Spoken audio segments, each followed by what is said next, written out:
हमने पवित्र आत्मा के अनुशासन के बारे में बात की। अब हम पवित्र आत्मा के दिव्य प्रकाशन के बारे में बात करना चाहेंगे। आत्मा के अनुशासन का आत्मा के दिव्य प्रकाशन से पहले आना संभव है और यह उल्टे क्रम में भी होना संभव है। हम क्रम में एक भेद कर सकते हैं, पर जब पवित्र आत्मा काम करता है वह अनिवार्यता पहले एक चीज और फिर दूसरी नहीं करता। हमारे अनुभव में कोई निश्चित घटनाक्रम नहीं है। कुछ लोग अनुशासन पहले अनुभव करते हैं, दूसरे लोग दिव्य प्रकाशन पहले अनुभव करते हैं। हर किसी का अनुभव भिन्न है। कुछ पहले आत्मा का अनुशासन प्राप्त करते हैं, फिर आत्मा का दिव्य प्रकाशन और फिर और अधिक अनुशासन। दूसरे पहले आत्मा का दिव्य प्रकाशन प्राप्त करते हैं, फिर अनुशासन और फिर और अधिक दिव्य प्रकाशन। हालांकि परमेश्वर के संतानों के बीच में हमेशा पवित्र आत्मा का अनुशासन पवित्र आत्मा के दिव्य प्रकाशन से अधिक होता है। यहाँ हम अनुभव के बारे में बात कर रहे हैं, सिद्धांत के बारे में नहीं। बहुत से लोगों के साथ अनुशासन दिव्य प्रकाशन से अधिक बार घटता है। संक्षेप में, प्राण और आत्मा को अलग करना होगा। भीतरी मनुष्य को बाहरी मनुष्य से अलग करना होगा। बाहरी मनुष्य तोड़ा जाना चाहिए, चकनाचूर होना चाहिए और भीतरी मनुष्य से पूरी तरह से अलग किया जाना चाहिए। केवल तब हमारी आत्मा स्वतंत्र और शुद्ध होगी। अलग कैसे हो?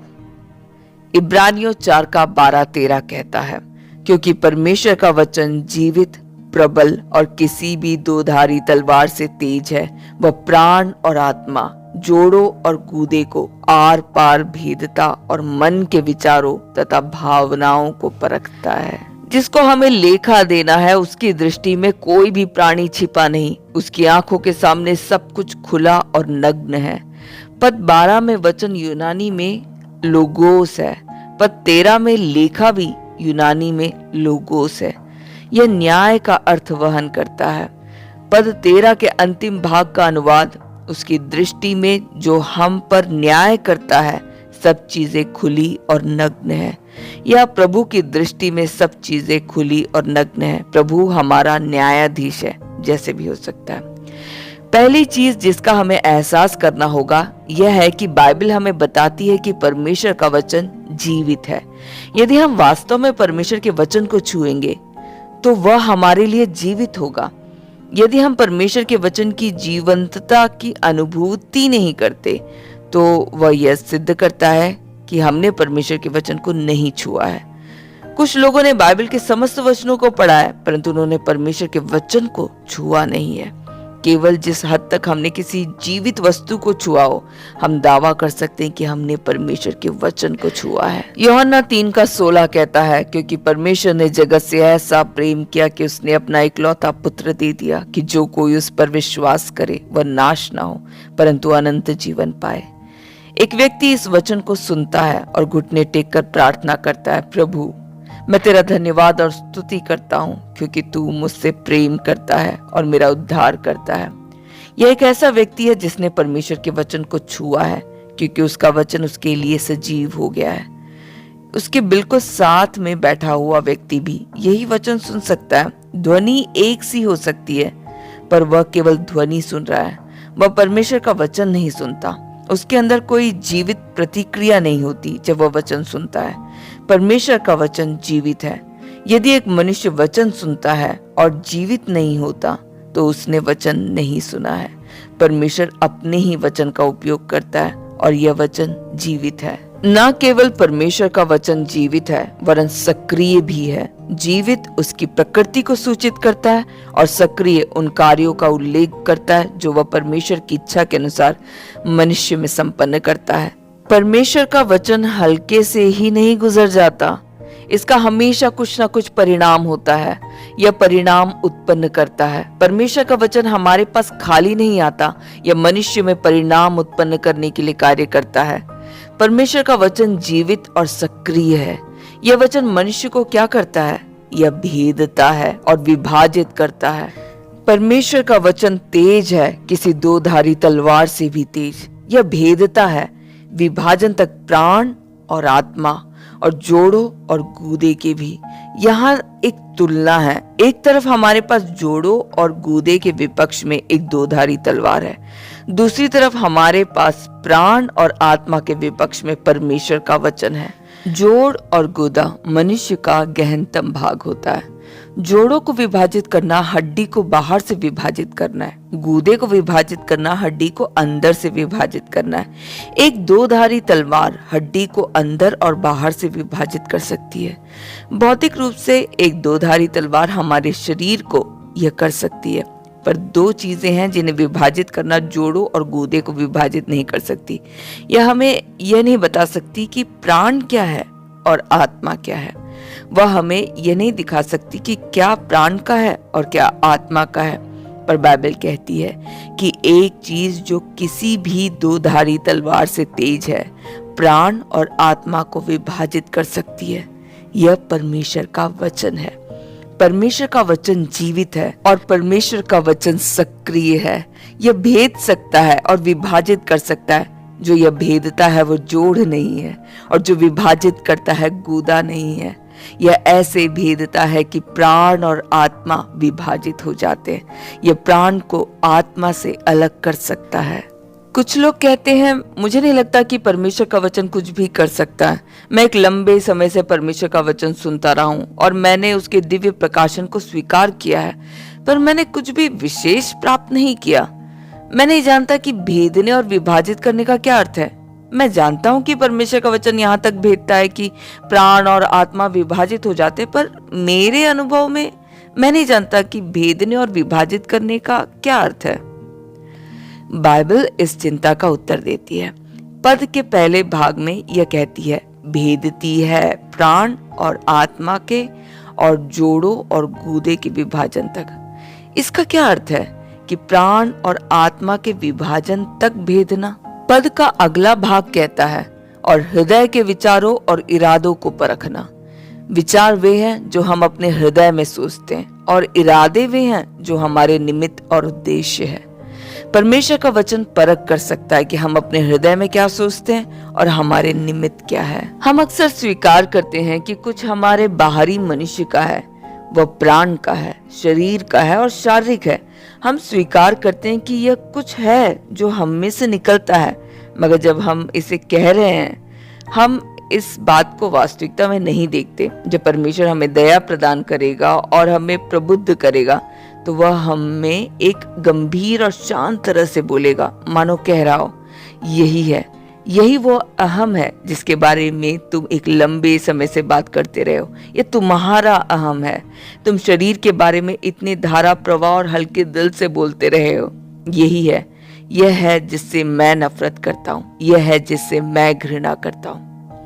जब हम शरीर को नहीं देखते, हम इसके बारे में मजाक में बात करते हैं। जब हम प्रकाश के नीचे होंगे, हम अपने मुंह के बल गिरेंगे और कबूल करेंगे, यही है जिस शरीर के बारे में मैं बोल रहा था। यह वही चीज है। प्राण और आत्मा का विभाजन एक ज्ञान में विभाजन नहीं है। यह होता है जब परमेश्वर का वचन हमारे पास आता है और हमारे हृदय के विचारों और इरादों को प्रकाशित करता है। प्राण और आत्मा का विभाजन तब होता है जब परमेश्वर की चमक के नीचे हम देखते हैं कि हमारे विचार, हमारा मन और हमारे कर्म सब शरीर के हैं और हमारे सारे निमित्त स्वयं के लिए हैं। मान लीजिए हमारे सामने दो पापी है। दोनों पापी है, परंतु दोनों एक समान नहीं है। एक ज्ञान के साथ पापी है, वह सभा में आता है और बहुत सी शिक्षाएं सुनता है। वह जानता है कि मनुष्य एक पापी है और कि वह पापी इस या उस तथ्य के कारण है। उपदेशक अपने उपदेश में सुबोध है और हमारे मित्र ने बहुत सा ज्ञान उठा लिया है। वह कबूल करता है कि वह एक पापी है, मगर अपने पापी होने के बारे में बोलने में वह बहुत प्रसन्न और निश्चिंत है। दूसरा मनुष्य भी वही चीज सुनता है, परंतु परमेश्वर का प्रकाश उस पर है और वह अपने मुंह के बल गिर जाता है और कहता है, हे परमेश्वर, ये मैं हूँ, मैं एक पापी हूँ। वह परमेश्वर के वचन को उसे यह बताते सुनता है कि वह एक पापी है और सच देखता है कि वह एक पापी है। वह स्वयं को दोषी ठहराता है और अपने मुंह के बल गिर जाता है। यह प्रकाशित पुरुष फर्श पर दंडवत करता है और अपने पाप को कबूल करता है। वह परमेश्वर का उद्धार पाता है। दूसरा वाला जो एक पापी होने के बारे में मजाक करता है, कुछ नहीं देखता और वह उद्धार नहीं पाता। आज हमने सुना कि बाहरी मनुष्य एक गंभीर समस्या है और कि शारीरिक मनुष्य तोड़ा जाना जरूरी है। यदि हम इस विषय के बारे में हल्के तरीके से बात करेंगे, जैसे कि यह वार्तालाप के लिए एक विषय है, इससे हमारा कोई भला नहीं होगा। यदि हम परमेश्वर की दया को ग्रहण करके प्रकाश देखते हैं तो हम कहेंगे, प्रभु आज मैं स्वयं को जानता हूँ, मैं अब जानता हूँ कि मेरा बाहरी मनुष्य क्या है। जब परमेश्वर का प्रकाश हम पर चमकेगा तो हम देखेंगे कि बाहरी मनुष्य क्या है और हम गिर पड़ेंगे और कभी उठ नहीं पाएंगे। हम तुरंत ही देखेंगे कि हम ही वह व्यक्ति है। हम कहते हैं कि हम प्रभु से प्रेम करते हैं, परंतु जब परमेश्वर का प्रकाश हम पर चमकेगा हम देखेंगे कि हम प्रभु से बिल्कुल भी प्रेम नहीं करते थे, वरन इसके बदले केवल स्वयं से प्रेम करते थे। जब प्रकाश आता है तो वह विभाजित करता है। मन हमको विभाजित नहीं करता, सिद्धांत हमको विभाजित नहीं करते, परमेश्वर का प्रकाश हमें विभाजित करता है। हम अपने उत्साह की शेखी बखाड़ते हैं, परंतु परमेश्वर का प्रकाश दिखाएगा कि यह उत्साह और कुछ नहीं वरन शरीर की क्रियाकलाप है। हम सुसमाचार का प्रचार करते हैं और सोचते हैं कि पापियों से प्रेम करते हैं, परंतु जब प्रकाश आएगा तो हम देखेंगे कि सुसमाचार का उपदेश देना हमारी बेचैनी और वाचालता का परिणाम था। यह केवल हमारी प्राकृतिक प्रवृत्ति थी। जब प्रकाश आता है तो हमारे हृदय के निमित्त और विचार उजागर हो जाते हैं। हम सोचते हैं कि हमारे विचार और इरादे प्रभु के हैं, पर जब प्रकाश आएगा तो सब कुछ उजागर हो जाएगा और हम पाएंगे कि ये सब हमारे स्वयं के थे, प्रभु के बिल्कुल भी नहीं थे। एक बार जब प्रकाश आएगा हम देखेंगे, और जब हम देखेंगे तो हम परमेश्वर के चरणों में गिर जाएंगे। बहुत सी चीजें जो हम सोचते हैं प्रभु की है, हमारी स्वयं की पाई जाएगी। हम मूर्खता से दावा करते हैं कि अमुक चीज प्रभु की है, परंतु जब प्रकाश आएगा हम एहसास करेंगे कि हमने जो किया है उसमें कितना कम प्रभु के लिए था। अधिकतर चीजें अपने ही लिए की गई थी। हम सोचते हैं कि बहुत से काम प्रभु द्वारा किए गए थे, वास्तव में वे सब हमारे द्वारा किए गए हैं।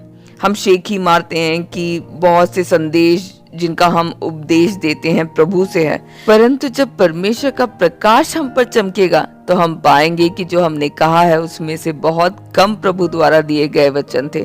शायद ऐसे कोई भी वचन नहीं थे। हम सोचते हैं कि बहुत से काम प्रभु द्वारा सौंपे गए हैं, परंतु जब स्वर्ग से प्रकाश फूटेगा तो हम देखेंगे कि हमने जो काम किए हैं महज शरीर के क्रियाकलाप थे। हमारे वास्तविक हालचाल का प्रकाशन और वास्तविकता से सामना हमारे लिए प्रकाश बन जाते हैं। तब हम एहसास करेंगे कि हमारे पास जो है उसमें से कितना अपना है, प्राण का है, कितना प्रभु का है, आत्मा का है।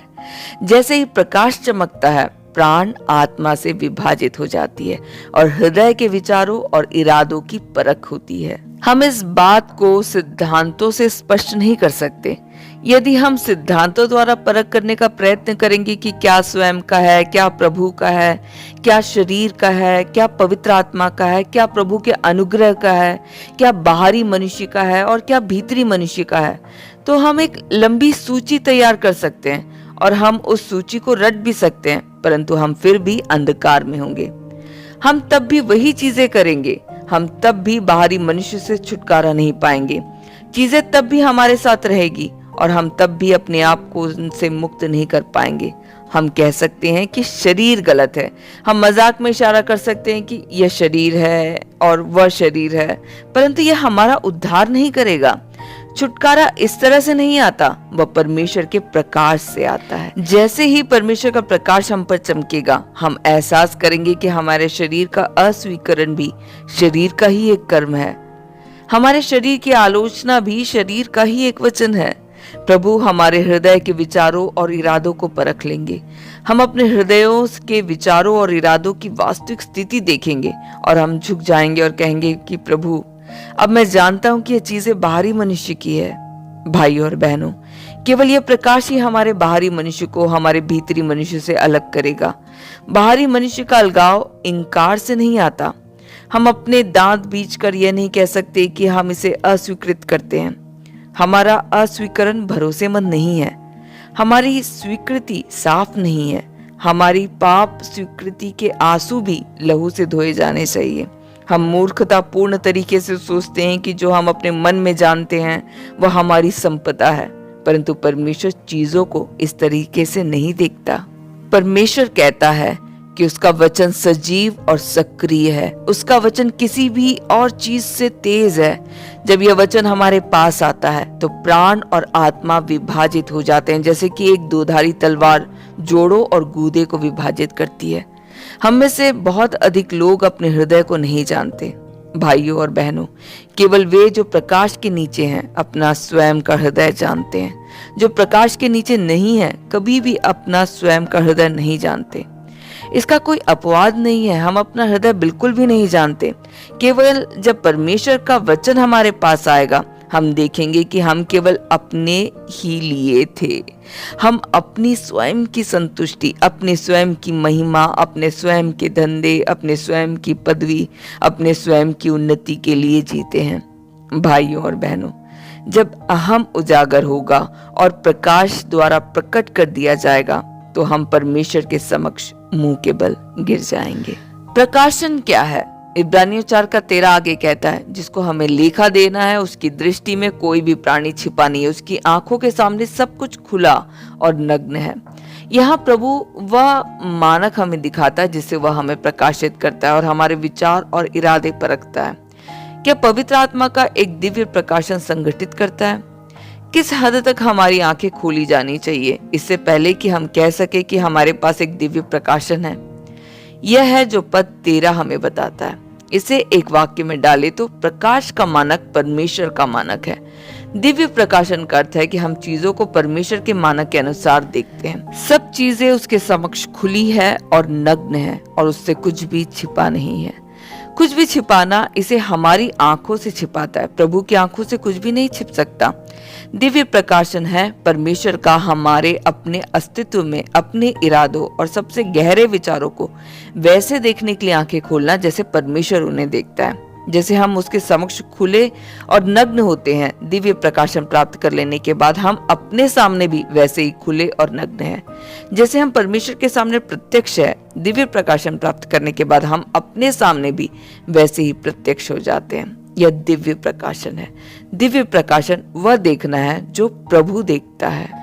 यदि परमेश्वर हमारे प्रति दयालु है और हमें थोड़ा बहुत दिव्य प्रकाशन प्रदान करता है, यदि हम स्वयं को थोड़ा बहुत वैसे देखते हैं जैसे परमेश्वर हमें देखता है, और यदि वह हमें थोड़ा बहुत वह प्रकाशित करता है जिस प्रकार के हम हैं, तो हम तुरंत ही अपने मुंह के बल प्रभु के समक्ष गिर जाएंगे। हमें अपने को विनम्र होने के लिए बाध्य नहीं करना पड़ेगा, हम अपने आप गिर जाएंगे। वे जो प्रकाश में है चाहकर भी अभिमानी नहीं हो सकते, केवल वे अभिमानी हैं जो अंधकार में हैं। एक मनुष्य अहंकारी होता है क्योंकि उसके पास परमेश्वर का प्रकाश नहीं है। वे सब जो प्रकाश और दिव्य प्रकाशन में है निश्चित ही अपने मुंह के बल गिर जाएंगे।